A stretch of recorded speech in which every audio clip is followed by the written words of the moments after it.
Hello বন্ধুরা, welcome to our channel. আশা করি আপনারা সকলে অনেক ভালো আছেন, আমরাও অনেক ভালো আছি। আজ আমরা যাচ্ছি ইকো পার্কে। প্রথমে আমরা বালি থেকে বাস ধরি। জ্যাম থাকার জন্য বাসটি বালির ব্রিজে দাঁড়িয়ে যায়। সেখান থেকে দক্ষিণেশ্বরে মা ভবতারিণী মাকে প্রণাম করি সকাল সকাল। আমাদের বাস চলতে শুরু করে। বালি থেকে ইকো পার্ক যেতে আমাদের 1 ঘন্টার সময় লাগে। বাসটা আমাদের ইকো পার্কের 4 নম্বর গেটে নামিয়ে দেয়। তারপর আমরা এপার থেকে আন্ডারগ্রাউন্ড দিয়ে ইকো পার্কের গেটের সামনে চলে আসি। সামনে গিয়ে আমরা টিকিট কাউন্টার থেকে দুটো টিকিট কালেক্ট করে নিই। এখানে টিকিটের প্রাইস ছিল 30 টাকা পার হেড। তারপর ভেতরে যাই সপ্তম আশ্চর্য দেখার জন্য, কিন্তু আমরা নিজেরাই আশ্চর্য হয়ে যাই এটা দেখে যে তার জন্য 30 টাকা করে আবার টিকিট লাগবে পার হেড। চলুন সপ্তম আশ্চর্যের কিছু সিনেম্যাটিক শট দেখে নিই।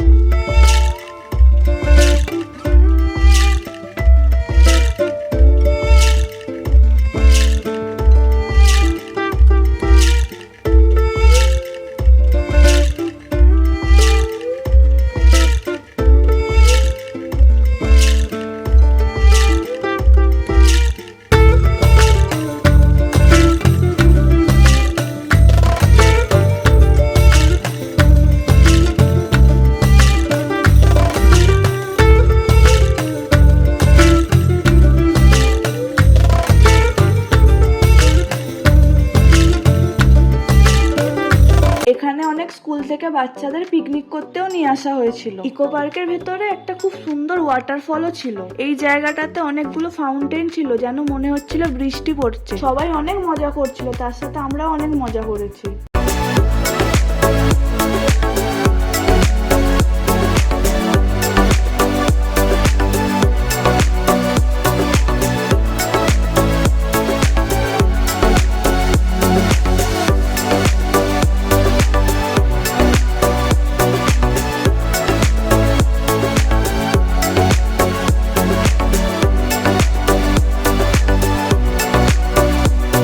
তারপর গিয়ে ম্যাপ দেখি এবার ইকো পার্কের কোন দিকে যাওয়া যায়। সামনে দিয়ে একটা টয় ট্রেন আসছিল, আপনারা চাইলে গোটা ইকো পার্কটা এই টয় ট্রেনে চেপে ঘুরে দেখতে পারেন।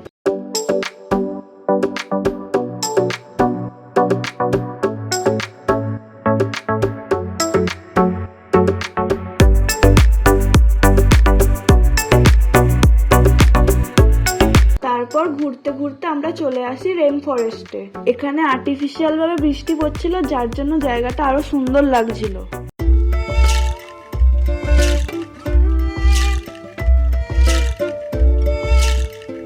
আমরা তারপর রেন ফরেস্ট দিয়ে হেঁটে ভেতরে বসার জায়গা ছিল গিয়ে বসি।